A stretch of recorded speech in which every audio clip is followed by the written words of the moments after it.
नमस्कार दोस्तों, कुछ दिनों पहले वर्ल्ड जियोपॉलिटिक्स में एक मेजर डेवलपमेंट हुई है जिसका नाम इब्राहिम एकॉर्ड है। इब्राहिम एकॉर्ड मिडल ईस्ट क्षेत्र की दो सबसे पावरफुल कंट्रीज यूएई तथा इजराइल के बीच एक पीस डील है जिसमें दोनों देश अब एक दूसरे से ऑफिशियली डिप्लोमेटिक रिलेशंस रखेंगे। चलिए डिस्कस करते हैं कि आखिर इस इब्राहिम एकॉर्ड की सिग्निफिकेंस क्या है तथा यह मिडल ईस्ट पॉलिटिक्स में क्या क्या चेंजेस लाएगा। इसके साथ इस पीस एग्रीमेंट का इफेक्ट दुनिया तथा भारत पर क्या होगा। सो वीडियो को अंत तक जरूर देखिएगा और अब देर किस बात की, चलिए वीडियो को शुरू करते हैं।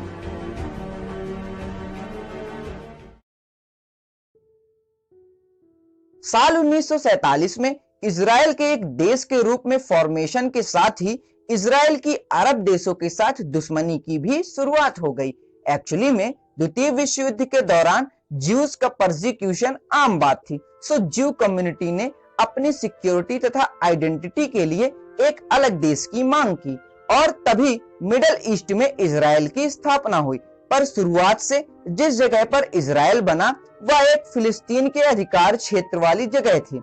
अरब तथा ज्यादातर मुस्लिम देश यह मानते हैं कि नेचुरली वह जगह फलस्तीन की है तथा इजराइल का एनेक्सेशन इलीगल है।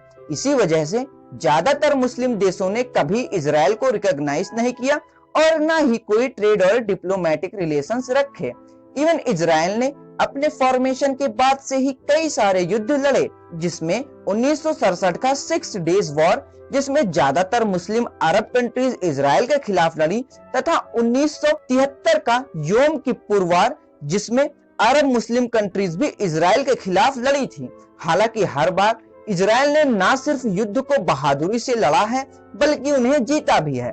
हालांकि इजराइल की पॉपुलेशन काफी ज्यादा कम है और इसी तरह के युद्ध जैसे हालातों से अपनी रक्षा के लिए इजराइल ने हर नागरिक को मिलिट्री ट्रेनिंग की अनिवार्यता बनाई हुई है।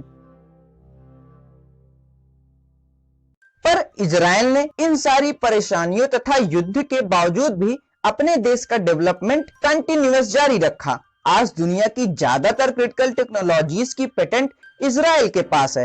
इवन इजराइल की आर्मी आज दुनिया की टॉप 10 आर्मीज में से एक है। इजराइल के वेपन सिस्टम बहुत ही ज्यादा टेक्निकल और एडवांस हैं और हमेशा इजराइल अपने दुश्मनों पर इसी तरह से एयर अटैक्स करता रहता है। इजराइल के इसी हौसले तथा एडवांसमेंट ने अरब देशों को इजराइल से अच्छे रिश्ते बनाने के लिए मजबूर कर दिया। सबसे पहले इजराइल से बॉर्डर से सटे दो मुस्लिम देश इजिप्ट तथा जॉर्डन ने इजराइल से लंबे समय से चले आ रहे विवाद को खत्म करने तथा अपने ट्रेड व डिप्लोमेटिक रिलेशन जोड़ने के लिए पीस एग्रीमेंट किया।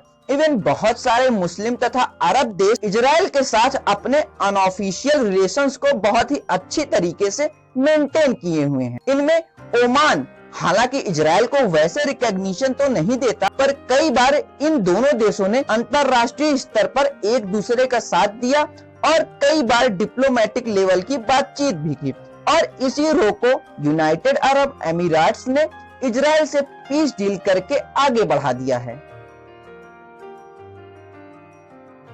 इजराइल यूएई पीस डील को इब्राहिम एकॉर्ड कहा गया। इस एग्रीमेंट के बाद दोनों देश एक दूसरे से ऑफिशियली डिप्लोमेटिक तथा ट्रेड रिलेशंस बनाएंगे। इस एग्रीमेंट के बाद दोनों देश एक दूसरे देश में अपनी एम्बेसीज खोलेंगे तथा दोनों देशों के सुप्रीम लीडर्स के बीच एक हॉटलाइन बनाई जाएगी जिससे दोनों लीडर्स एक दूसरे को अपने स्ट्रेटजीज तथा फैसलों के बारे में जानकारी दे सके। इवन इसी हॉटलाइन का यूज करके इजरायली पीएम नेतान्याहू तथा यूएई के काउंटर पार्ट मोहम्मद बिन जायद ने बात भी की। दोनों देशों ने कोविड-19 पैंडेमिक से लड़ने के लिए जॉइंट टास्क फोर्स भी क्रिएट किया है और दोनों लीडर्स ने एक दूसरे को अपने अपने देशों का भ्रमण करने के लिए इनविटेशन भी दिया है। इस डील के बाद मुस्लिम देश तथा अरब देशों से रिएक्शन आना तो नेचुरल था। सबसे पहले फलस्तीन के लीडर्स ने कहा कि यूएई ने फिलिस्तीनियों की पीठ में छुरा घोंपा है और फिलिस्तीन इसे कभी नहीं भूलेगा। ईरान ने तो यहाँ तक यूएई को थ्रेटन भी कर डाला। तुर्की, पाकिस्तान तथा सीरिया ने भी इस डील पर कड़ी प्रतिक्रिया दी तथा इजराइल तथा यूएई की निंदा की। इसके साथ कई अन्य मुस्लिम देशों ने इस डील पर कोई ज्यादा ऑफिशियली महत्व नहीं दिया या बयान नहीं दिया।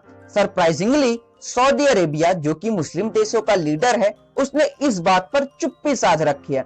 वैसे एक्सपर्ट्स की माने तो आने वाले समय में इस डील के बाद कुछ और अरब तथा मुस्लिम देश यूएई के पद चिन्हों को फॉलो कर सकते हैं।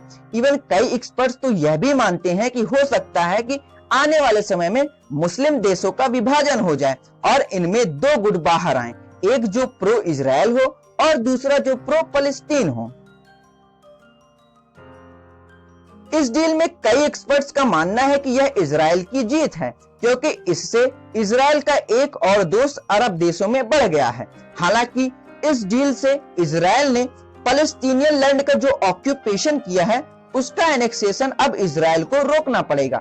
मतलब इजराइल को अपने वेस्ट बैंक एनेक्सेशन के प्लान को रोकना पड़ेगा। कई सारे एक्सपर्ट्स का मानना है कि जिस तरह की इजराइल की डोमेस्टिक पॉलिटिक्स है वह इस तरह की पॉलिसीज को डाइजेस्ट नहीं कर पाएगी और हो सकता है कि इससे पीएम नेतन्याहू को बैकलैश भी मिले, पर शॉर्ट टर्म के लिए यह डील पीएम नेतन्याहू के लिए बेहतर साबित होगी। इस डील का सबसे ज्यादा फायदा अगर किसी को होगा तो वह यूएसए तथा प्रेसिडेंट ट्रंप को होगा, क्योंकि नवंबर में होने वाले चुनाव से पहले यह ट्रंप के लिए एक बहुत ही बड़ी जीत है। इसके साथ अमेरिकन का इजराइल के प्रति झुकाव होने से वह अरब देशों से बेहतर तालमेल नहीं कर पाते थे तथा हमेशा यूएसए इजराइल का समर्थन करता था। अब यूएसए भी इस डील से अरब देश तथा इजराइल के बीच एक बेहतर कॉपरेशन निभा सकेगा। इसके साथ इंडिया के लिए यह डील एक अच्छी न्यूज है तथा भारत ने इसका खुलकर समर्थन किया। हालांकि भारत के diplomatic relation middle eastern countries के साथ हमेशा से अच्छे रहे हैं, फिर चाहे वह फलस्तीन हो या फिर इजराइल हो। और रिसेंट ईयर में भारत की यूएई, सऊदी अरब तथा इजराइल से क्लोजनेस बहुत ही ज्यादा बढ़ गई है। सो यहाँ इंडिया के लिए एक बड़ा रोल प्ले करने का मौका है तथा वह चीन के मिडिल ईस्ट में बढ़ते प्रभाव को भी काउंटर कर सकता है। इसके साथ दुनिया भर के अन्य देशों को अब फलस्तीन तथा इजराइल पर जो डायलिमा जैसी पॉलिसीज रखनी पड़ती थी उन्हें अब वह नहीं रखनी पड़ेगी। अब वह कई सारे अरब देश तथा इजराइल के साथ अपनी पॉलिसीज को बेहतर ढंग से बिठा सकते हैं और उसे जारी रख सकते हैं। इस डील का फ्यूचर चाहे जो हो, पर प्रेजेंट में यूएई ने मुस्लिम देशों को पीस के लिए एक रास्ता जरूर दिखा दिया है। अब देखना यह होगा कि कितने देश यूएई को फॉलो करके इजराइल से अपनी लॉन्ग स्टैंडिंग टेंशंस को खत्म करते हैं और कितने नहीं। सो कैसा लगा आपको यह वीडियो, कमेंट बॉक्स में कमेंट करके जरूर बताइए। और हाँ, अगर आपको मेरा काम और रिसर्च पसंद आता है तो चैनल को सब्सक्राइब करके बेल आइकन को जरूर दबाइए, ताकि आगे आने वाली इसी तरह की नॉलेजेबल कंटेंट सबसे पहले आप देखो। और तब तक के लिए जय हिंद।